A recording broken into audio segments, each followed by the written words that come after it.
Oh, what a day! What a lovely day!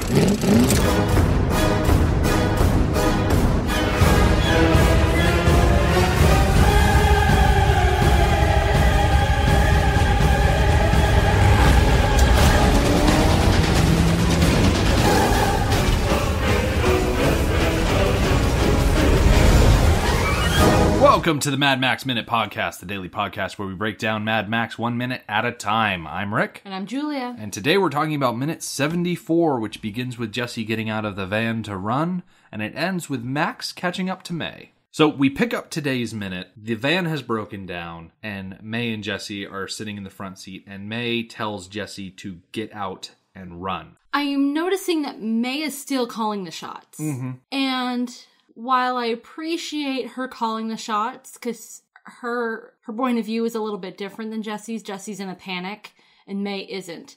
Some of May's decisions have not served Jessie well. Some of them have. But that was just at the beginning, when May showed up with the shotgun and got everybody into the shed. That's kind of where her good decisions ended. Everything since then has kind of not been great. Yeah, I definitely have some issues with the shots that May is calling in this scene, and I feel like she has a multi-step plan in place. I just don't think it's a great plan. And I feel like I've been spending a lot of time lately, sitting on the sidelines calling the shots when I'm not actually in the thick of it. But well, that's easy to do. Yeah. So, let's see. The first part of May's plan is that Jessie gets out of the van and continues to put distance between her and the bikers. Yes. Not a bad idea. I think it fails in execution. Yes, which I guess we should blame on Jessie. Yeah. I'll save Jessie's part of this for later, for sure. And I can appreciate May taking charge of the situation, because like you said, she's got a different perspective on this. She's a bit more level-headed, and the fact that someone is stepping up is kind of nice. Whether decisions are good or bad, debatable, whatever, somebody has to make decisions. Exactly. And the danger is definitely following them. We get a quick shot of them rolling through the smashed-in gate, and when I say they, I mean the biker gang. But I thought to myself as I saw them riding over the broken gate that when I said yesterday that it would have been better for May and Jessie to stop, open up the gate, drive through, close the gate, and whatnot, that was kind of with the assumption that the van wouldn't break down. And the fact that the van did break down, probably because there was a piece of fence sticking out of the grill.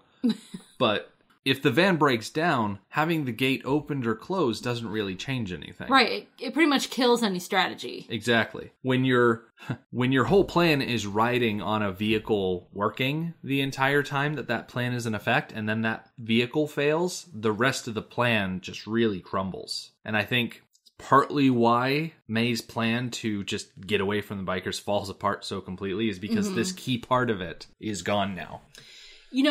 When you mentioned that, the plan of using the car as your getaway and then the car breaks down, it reminded me of the general movie trope of post-apocalyptic or zombie-type movies where our characters that we're following are out in the world and there's broken down cars all over the place. Mm-hmm. I think people do that a lot. When you're in some sort of emergency situation, one of your first instincts is to get in your car. But your car is incredibly fallible. I mean, even if it runs perfectly, at some point you're going to run out of gas. If nothing else, you're going to run out of gas. Runs on a finite amount of resource, So the same thing would have happened to these two. Even if the car had run perfectly, at some point they would have run out of gas. And would the bikies have lost interest by then? I don't know. They remained interested in Jessie enough to follow her and track her down to the farm. Mm-hmm. And we have no idea how they did that. The last thing we hear before the farm, the last thing we hear from the bikies is that they learn that the couple maybe went north. That's it. So somehow they found the farm. So I think the car breaking down only sped up the inevitable. Oh, certainly. And I like that you brought up the whole trope of cars not working. At this point, I think it was about 3 weeks ago that I had my guest week on the Walking Dead Minute. No, not the Walking Dead, the Living Dead Minute. Going over George Romero's Night of the Living Dead. Anyway, that week that I was on, we spent a lot of time talking about the plan for Ben and Tom and Judy to go out into the farmyard, get a pickup truck, drive it over to a gas pump, fill it up, and then go get help. And, the plan goes awry. The character of Tom, who I did not mention this when I was on their podcast, but he kind of looks like a young Mel Gibson, kind of. Oh. He says that he knows how to pump gas. Like, that's a skill that he knows because they're kind of I think they're in like the Pennsylvania area. So being the time period it is and the general area of the country, not everyone knows how to pump gas on their own. And True. So him being a former gas station attendant is an asset, so he knows how to pump gas, put it in the truck, and just because of where fire is at that point, because they're using a torch to ward off the zombies, like the truck catches on fire, and it's this whole big thing, as you can probably imagine. But it's another instance of them putting all of their eggs in this one four-wheeled basket and having everything go awry. And it ends up like completely offing two of the characters. And so you got this one guy who's got to kind of dance and pirouette his way back through a horde of zombies before he can get back to the safety of the house. Yeah. Thinking about it, our society is so dependent upon vehicles that once the vehicle disappoints you in some way, you die. Yeah. I know this is continuing a tangent off film, but I'm going to try and stay within the Mad Max series. I love that even though so much of Mad Max is focused on the scarcity of fuel, that there are still so many cars in the series, and that despite it being the end of the world, people are so devoted to their machines because there's that whole idea that if you stop moving, you die type of thing. And so their whole lives are built around these vehicles. And starting in this movie and continuing on into the series, I mean, when you have vehicles that necessarily aren't moving or aren't moving quickly, bad things start to happen to them. Yes. A truck that is trying to turn around gets smashed by a police vehicle. A van that is rolling out of a complex gets smashed by another one. The Knight Rider is taken out by a car wreck that's just sitting on the road. These people, not necessarily the folks that hit them, but the people that are not keeping on the move are pretty much in danger of being taken out by people that are on the move. Yes. And I feel like that ties back directly to this minute where Jessie has lost her vehicle. She's now unprotected on the road running down this street. And pretty sure we got off on this tangent talking about the Acolytes riding through the broken fence. But as we rejoin this minute, Jessie is running away from the van and May has gotten out of the van and she's got her shotgun with her. Yes. Now, Jessie is running straight down the middle of the road. Yeah. And I definitely want to talk about that a little bit later in the minute because there are like 5 different shots of Jessie running down the road. Like, it is abundantly clear with how many different angles we get of her running, exactly where and how she is. But I stopped you there because I do want to talk about May. Okay. Specifically, because she kind of drops out of this minute halfway through. Okay. I want to make sure we get her out of the way. What, didn't we already do her IMDb? No, I'm not talking about IMDb. I'm talking about her role in this plan. Oh, okay. Okay. I gotcha.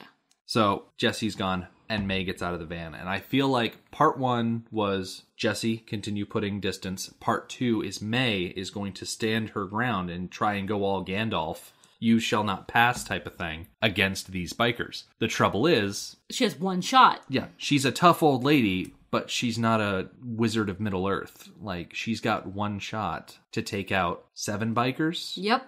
Is that how many you counted? I was able to see 7 bikers. So, do you think, because I think, that they left Kundalini behind in the shed? Yes. I'm kind of thinking that shed is his ultimate fate.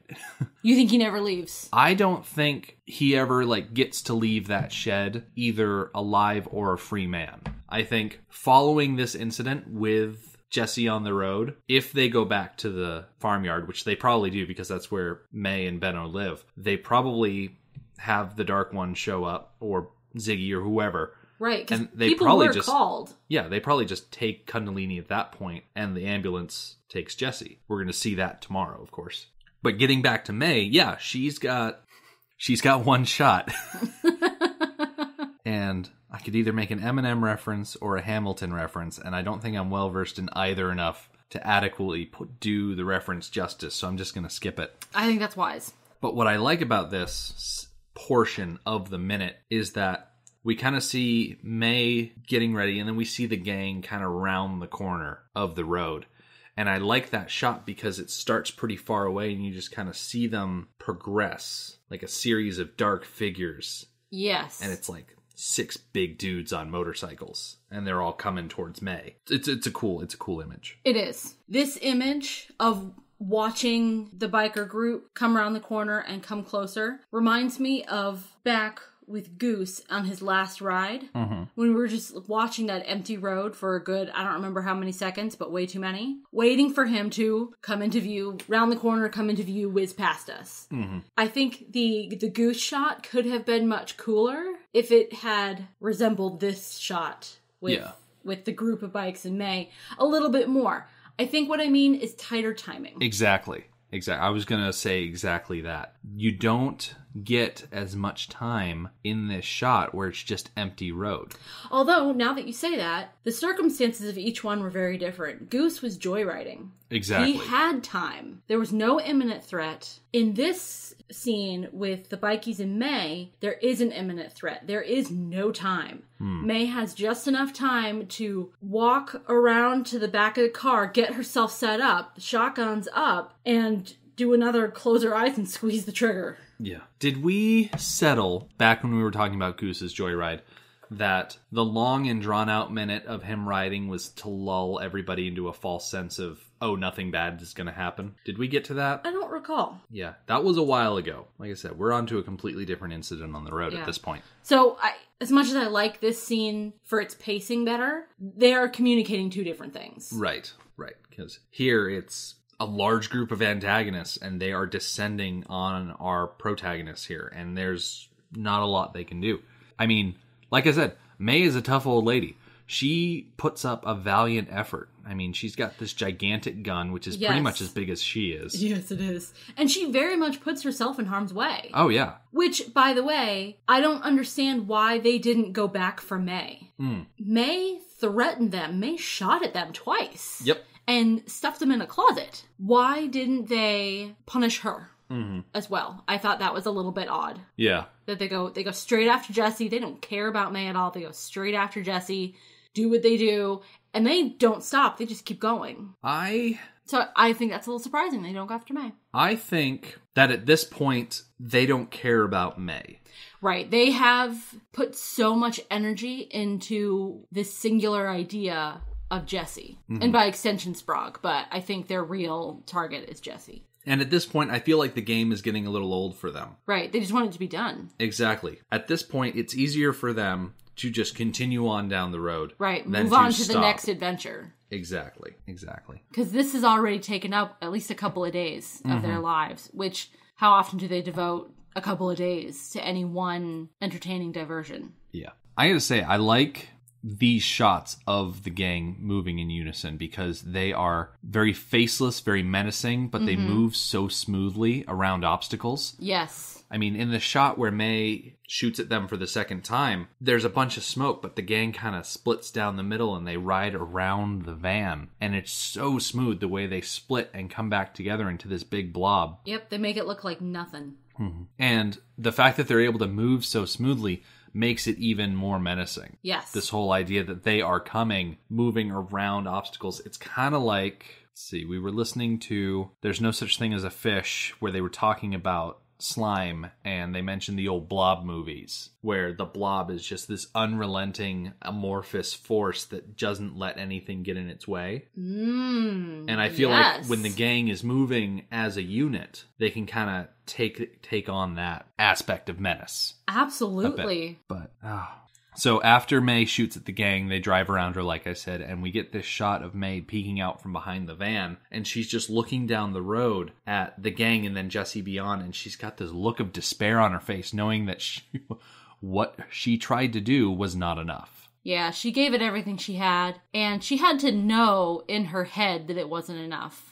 But she still did it anyway. She still did everything that she could do. Yeah, it was more important for her to try something than to do nothing. Yes. For sure. So at this point, like I said earlier, we get several different shots and angles of Jessie running down dead center. Yes. Now, I do appreciate how far that down the road Jessie made it on foot. Oh, for sure. She's quite far away from the car, especially considering what she's been through today. Mm-hmm. She's done a lot of running and covered a lot of ground. Mm-hmm. She has got to be so tired. Adrenaline will only take you so far. Yeah.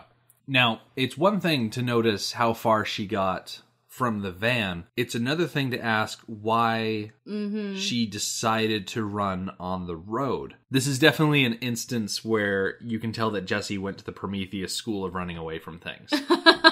The whole idea where if there's something big and dangerous behind you, you just keep running in a straight line, even though in the instance of the movie Prometheus, they were running from a ship, and the ship was a giant donut-shaped ship that was rolling towards them, and all they had to do was run to either side, and it would have rolled right past them. And it's the same exact thing. Jessie is running straight down the middle of a smooth paved road, and it just so happens that smooth paved roads are the one surface where motorcycles can reach their top speed. Yes. Why didn't she run to either side? The ground looks fairly uneven. Mm-hmm. And it's thickly grown over with grass. Yes. No matter what, she would have died. I have no doubt that that's how this movie was going to end, with a dead Jessie. But she made it as easy for them as she could have. Mm-hmm. If she had run to the side, it would have slowed them down. She could have potentially found a place to hide. And like we mentioned a few minutes ago, they've been doing this chase for a couple of days. Maybe they would have gotten tired and just, we can't find her, so we're just going to keep going. Maybe. I don't think so, but it's possible. What I would have wanted to see happen, either she breaks left and goes towards, there are some buildings that we can see in the distance, goes towards those buildings and tries to fortify there, or she breaks right because there's like a little hill around that corner, and if she kind of doubles back around that hill, maybe she runs into Max. Very true. But then again, that would be her assuming that Max is coming, because they still don't know. They still don't know that he heard the shotgun shot. Yeah, they haven't seen each other in quite some time. Mm-hmm. The last Jessie knew, Max was running off into the woods to, hunt men. Right. The most dangerous game. But there are so many better options. Yes. Of decisions that she could have made. With a little creativity, she could have put up a better fight. Yeah, because I feel like if she had broken left or right and gone off the road, maybe the bikers would not have seen her running down the middle of the road, and they would have focused on the van. Right. Which would have ended up worse for May. But it would have saved Jessie and Sprague, unless they were noticed off the side of the road. But do you think that the bikers, as they came up to the car, do you think they could already see Jessie? Oh, absolutely. Okay, so you think they already knew that Jessie had run off? Yeah. What if Jessie had not run off with Sprague? What if she had left Sprague in the van and run off by herself? They would have gone after Jessie, run her down, moved on, and Sprague would have been saved. Yeah. Yeah, I completely agree that that's what would have happened. I think it would be hard-pressed to figure out a way to save Jessie's life, even with all of this open space that she could have utilized. But I think it would have been relatively easy to save Sprague's life. Mm-hmm. And I think while it would have been safer for Sprague in the van, I don't think Jessie would have left him behind. No, I don't think so either. Even if it meant him being safer, just because she just got him back from them. Right, it's instinct. So why would she leave him behind again? Right, the safest place for your baby is in your own arms. It's instinct. Keep him close. Yeah, I mean that doesn't end up being true, but when you're in a fight or flight scenario, right, she's in full flight mode. Yes, her state of mind is not clear, which is why she runs down the middle of the road. Mm-hmm. Is that she doesn't have a clear head. Yeah. Right now. All she knows is that she needs to run. Yes, she sees a clear path away from the bikies, and she takes it. Mm-hmm. And then, as we see her running, and we see the bikers coming up behind, we get it gets very ominous. Shots. We get a hand cranking down on a throttle, we see a rev counter, we see a quick zoom on the front of a bike, Jessie spins, falls, and then, as the bikers ride off into the distance, a little ball and a baby shoe fall onto the pavement. Yeah. There's a lot of people that talk about the intense violence in this movie, and we mentioned this several times before, but a lot of the violence in this movie is merely implied. Yes, Because we know what just happened. Yeah. We see absolutely none of it. Mm-hmm. I think the most we see is, yes, Jessie falls, and then in the shot where the bikers are riding away, Toecutter's bike seems to, like, start off the ground as if he was running over something. Oh, okay. Okay. Like, that tiny little detail of her falling and him being off the ground. We know exactly Yes. who and how. Right. As far as what has happened here. You know, I'm thinking about... So, in the next minute, we learn that Sprague died... If not immediately, he died very quickly. Mm-hmm. Jessie makes it alive to the hospital, and they list off what is wrong with her, which is quite a lot. Mostly like internal injuries. She loses an arm, but we'll get into all that stuff next minute. There's plenty of that tomorrow. What I'm wondering about for right now is with the amount of damage done between Sprague and Jessie, do you think Toecutter was the only one that ran them over? Oh, absolutely. Really? Absolutely. You think one bike on one pass could do that much damage? Mm-hmm.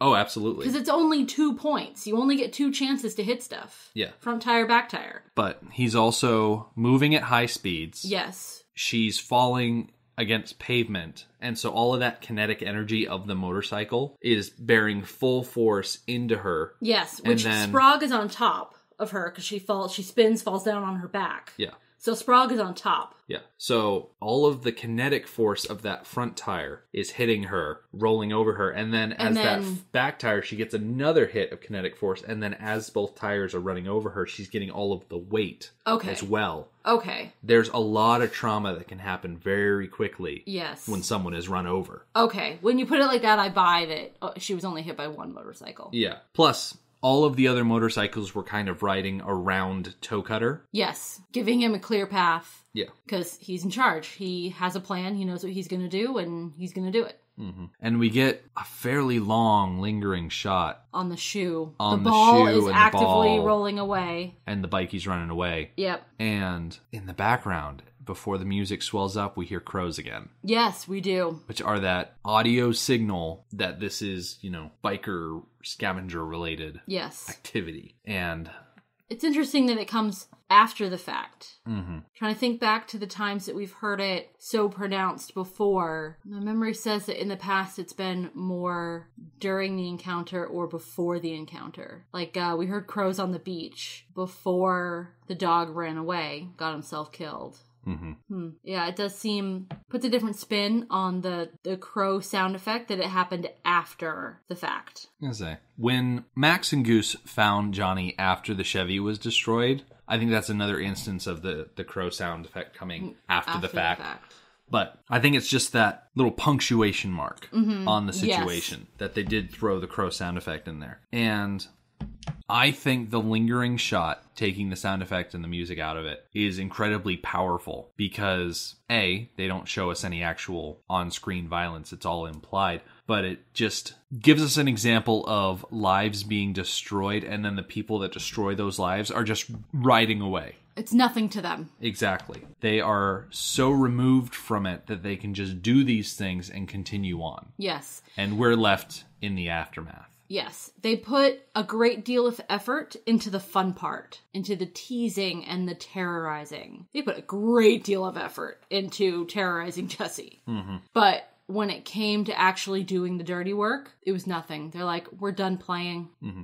And then it's done. We're done. We're gone. And then we as the viewers are left with the aftermath. Yes. I like how this movie specifically does that. How they will show situations where people are left with the aftermath. Where the officers are standing in the hallway of the hospital. Where the cleanup crews are cleaning up the nighttime wreck. Where, as we see now, Max and Benno catch up to the situation, and we see Max, and it starts today, it ends tomorrow, of him running down the road to ultimately reach their bodies. It's a lot of focus on, yes, these things may look awesome on film and whatnot, but when you put an emotional context to it and personalize it, it's incredibly affecting. Yes, it is. And it means a great deal to us, because we've made the journey of this entire movie and we've grown attachments and we know their relationships. Mm-hmm. And it means a great deal to us. And that gives us a little bit of empathy with Max. Right. Gives us that ability. And I definitely feel better connected to Jessie than I do to Sprague. Yeah. It's important to note that, as I said earlier, Jessie survives until, I think, a day or two from now. But Sprague is dead on the spot. And like I said, I don't feel necessarily connected to him as a character because he is a toddler and he's barely in this movie. But losing Sprague means a lot to Max because Sprague was his son. Yes. And he'll never have the experiences with Sprague that he had with his father. Right. And yes, we have to make assumptions about that because we don't see them interact very much. And also, Sprague is really quite young. Mm-hmm. Too young to be forming a personality-based bond with his father. Right. But most people know what a father-son relationship is like, or what it may look like, or they've experienced it themselves. So we can put ourselves in that place anyways, even though we don't get a lot of that information over the movie. Right. Right. You can imagine that Max probably, and this is kind of a Simpsons reference, has a little picture of Sprague and the words, do it for him. Yes. You know, taking care of Jessie, taking care of Sprague are the two driving forces in his life because he is such a family man. Yes. And the fact that he loses his child and he is losing his wife, like, it's going to turn him into the man that we see it very shortly come out, and for the rest of the series, he is. Yes. Like, this one moment, this one attack from the motorcycle gang, and this one major loss, I'm kind of clumping both of them together into one large loss because it was one instance, but yes. This is forever setting up the rest of the series. Yes, and that's why this movie is so important. Exactly. This is why we wanted to talk about this one before we jump into Road Warrior and Beyond Thunderdome, which are like arguably the more fun movies. Yes, but I think we'll be able to get so much more out of those movies because we did Mad Max proper. Absolutely. Absolutely. That we took this journey with Max, and we get to see so much of his personality and his motivations, and we've really learned so much about Max. Mm-hmm, mm-hmm. And we hope you have too. So we're going to catch up with Max sprinting down the road tomorrow. In the meantime, you can visit our website, which is madmaxminute.com. You can follow us on Twitter at madmaxminute, like us on Facebook, and join our listeners page, Mad Max Minute Beyond Microphone. Thank you for joining us for Mad Max Minute number 74. We'll see you tomorrow. Motorbikes and leather men, take me to the edge of the dream. Hold on tight, so it sure feels